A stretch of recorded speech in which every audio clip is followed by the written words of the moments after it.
change the judiciary's organizational culture and tailor it to prevailing social realities.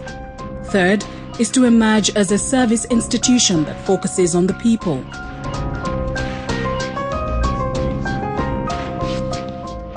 The Judicial Service Act 2011 governs the administration of the judiciary as well as its functioning, access to justice and public accountability.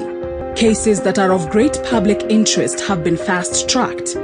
In this regard, a 5-judge bench was constituted to hear and determine 136 cases on electoral and administrative boundaries, which was concluded on 9th July 2012. Inter-branch relations. The judiciary has enjoyed cordial relations with the other arms of government. The Chief Justice has participated in several activities organized by the legislature and the executive, not only as a goodwill gesture to foster a productive relationship between the three arms of government. Enhanced capacity building.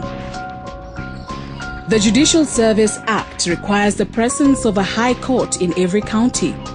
By June 2011, the judiciary had 16 High Court stations. Funding. The judiciary is emerging from a culture of chronic underfunding. Its ambitious development plans are unlikely to entirely fit in the national budget. Case management. The judiciary has recruited 109 new magistrates and promoted another 278, as well as 12 cadis who were already in service. Further, it has hired 36 judges of the High Court, 12 judges of the Industrial Court, and 15 judges of the Land and Environment Court. Devolution. The judiciary has innovated mechanisms through internal institutional, organizational, recruitment and delivery of service that allows communities across the country to be part of decision-making and to facilitate more efficient delivery of service. Simplifying court procedures. The judiciary through the Rules Committee is currently simplifying various procedures for approaching the court and are continued in different pieces of legislation. They include rules under Article 22 of the Constitution, the Supreme Court Presidential Election Petition Rules, the Supreme Court Rules, the Sexual Offences Rules, the Court of Appeal Rules, the Civil Procedures Rules, the Criminal Procedures Code, and the Children Adoption Rules. Public engagement. During the reporting period, the judiciary launched several public engagement initiatives. This included judicial marches that were held in all court stations throughout the country as a national outreach program to inform the public on how the institution works and receive feedback. Others include the establishment of customer care desks in all courts, media engagement by Chief Justice, Chief Registrar of the Judiciary, judges and magistrates, media summaries of major court rulings, media engagement production of publications, television documentaries and radio programs, and the restructuring and modernization of the judiciary website. PAUPER briefs legal aid. The judiciary continues to liaise with stakeholders through the National Council for the Administration of Justice, NCAJ, to develop a legal and policy state of judiciary 2011-2012 to mainstream these areas in legal practice in Kenya. Judiciary infrastructure. In response to the constitutional and statutory commands to the judiciary to establish a presence in every county, new courts must be built. By June 2011, there were 16 high court stations and 111 magistrate courts, meaning that additional 31 high court stations needed to be built to meet the statutory requirements of 47. Harnessing ICT as an enabler of justice. The judiciary has completed a strategy that seeks to deploy information communication technology in reducing distance to court, accelerate service delivery, and create a virtual 24-hour judiciary. With the creation of a directorate to manage ICT, the judiciary has embarked on a two-pronged strategy to build the infrastructure and impart skills to staff. Distribution of judicial staff by gender. All professional district magistrates level 2 were upgraded to resident magistrates in an effort to enhance their jurisdiction. Cathys too were elevated for the same reason. Article 171, Section 1B, Part 2 stipulates that the Judicial Service Commission shall review and make recommendations on the conditions of service of staff at the judiciary. Governance and management. While the report presented a fairly comprehensive menu of action undertaken and completed in 2011-2012, the ambitious Judiciary Transformation Framework agenda will demand even greater efforts to strengthen governance and management in 2012-2013. A new human resource management and development policy will be launched, while initial piloting of the integrated performance management and accountability system will be completed, evaluated, and fine-tuned in readiness for full launch and rollout across the judiciary. Finance and resource development. The 2011-2012 financial year represented the first budget year following passage of the Constitution in August 2010. Judiciary was able to secure an increased budget from a total of 3.9 billion in 2010-2011 to 9.8 billion in 2011-2012, a 150% increase, which reduced to 7.5 billion, still a 93% increase during the revised estimates. National Council for the Administration of Justice. Under the leadership of the Chief Justice, the Council established a special committee on reforms that reviewed legislation on the Kenya Police Service and advised on amendments to align on Chapter 7 with the Constitution. National Council for Law Reporting. With the support and advice of its leadership and membership, the National Council for Law Reporting continues to adapt strategies to re-engineer its editorial approach to ensure that it extracts the essence of juristic thought and to lay it out as one of the beacons for the legal path for conflict resolution in the advancement of civilized society. The annual State of the Judiciary report is a clear manifestation that the transformation of the judiciary has begun. Led by Chief Justice Dr. Willy Mutunga, the judiciary would like to invite the people of Kenya, the legislature, the executive, and other stakeholders to consider what it has accomplished in the first year as the initial returns on their investment.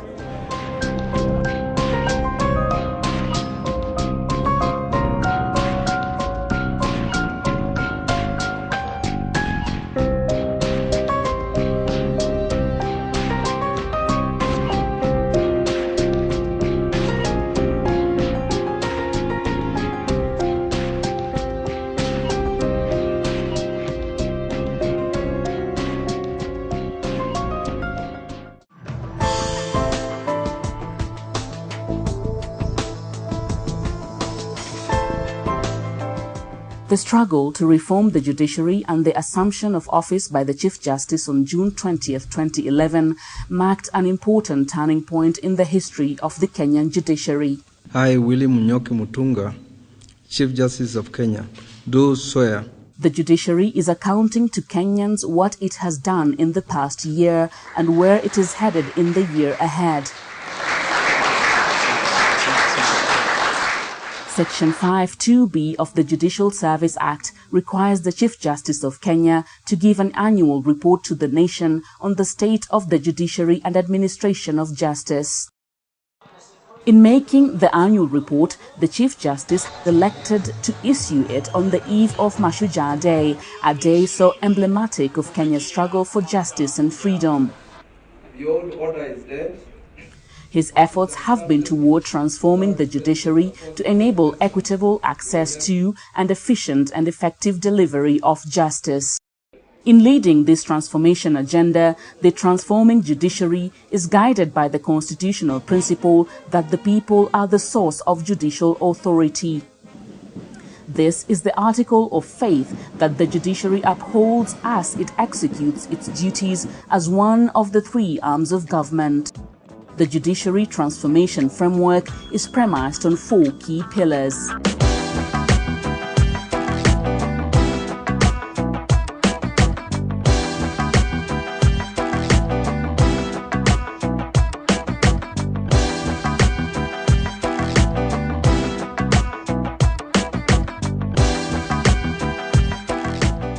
The reformed judiciary has the collective will of the Kenyan people and the leadership to implement these reforms.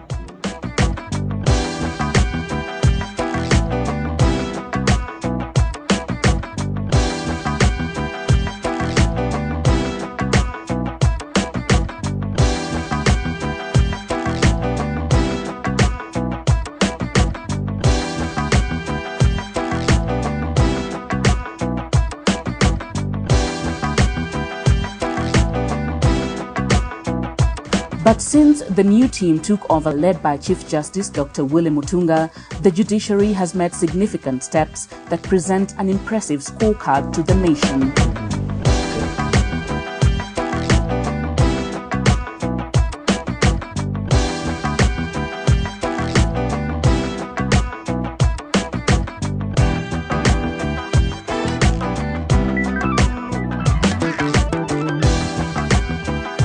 The judiciary is laying the foundation for transformation and is conscious and committed to delivering on its constitutional mission.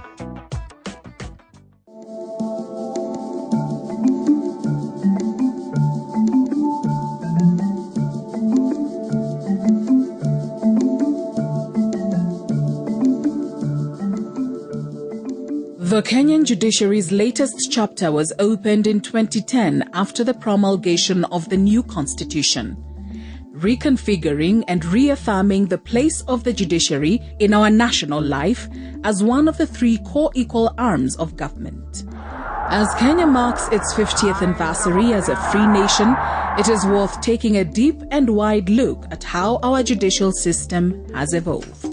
This is the judiciary, a journey through time.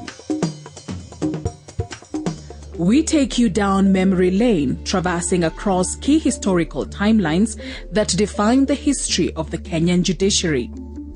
From traditional justice systems which existed during the pre-colonial era, into the colonial legal heritage introduced by Kenya's colonial masters, through the post-independence period, and to the judiciary today. The traditional legal heritage existed before the establishment of colonial rule at the end of the 19th century. Kenyan communities had a clearly defined justice system which was different with each ethnic group. Commonly, justice was administered through negotiated terms between the accused and the accuser in the presence of the Council of Elders. That was justice as we knew it, before the dawn of colonialism that introduced a different kind of judicial system under the East African Order. The first court with jurisdiction over all persons in the territory was established in 1897 under the initial title of Her Majesty's Court of East Africa. In 1902, it was renamed the High Court of East Africa.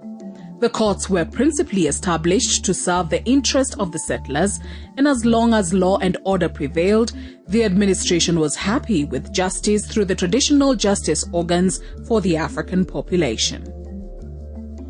The administration of justice to the non-Africans involved the application of the relevant English and Indian laws. The courts were established and entrusted to expatriate judges and magistrates and headed by the Chief Justice. In the colonial days, as far as you are concerned, the most important case was the Kapenguria trials. And those Kapenguria trials related to the Mau Mau War. It was a rigged trial. That's what people remember most about. Because the judge, Thacker, was brought from retirement, virtually with some instructions to find people guilty. The divided and racial justice system was practiced in Kenya until 1963, when Kenya attained independence from Britain. The previously predominantly European judiciary workforce had embraced a handful pioneer group of African lawyers who included Agwing Skofek, the first African to establish a private legal firm in 1956, Charles Njonjo and Jean-Marie Seroni, who were government lawyers. Others at the time of independence were Henry Warethi, S.M. Otieno, Moga Wayaki, and Samuel Kivuitu. Through the early post-independence period, there had been enactment of laws that were proposed to either further strategic political gains, while others were to destabilize political force. The removal of judges' security of tenure echoed a pattern of a ruthless crackdown by the KANU regime, using the security apparatus and the courts to jail reformists like the current Chief Justice Willie Mutunga and others who were perceived as dissidents associated with the December 12th movement, the 1982 coup attempt against President Moi's government, and the subsequent infamous Mwakenya crackdown and court trials of 1987 and beyond. Justice was indeed amorphous due to the unstructured appointment of judges and the Chief Justice, which was then a preserve of the President. In reality, to be appointed a judge by the President, prior now to the 2010 Constitution, you needed to know somebody in the corridors of power.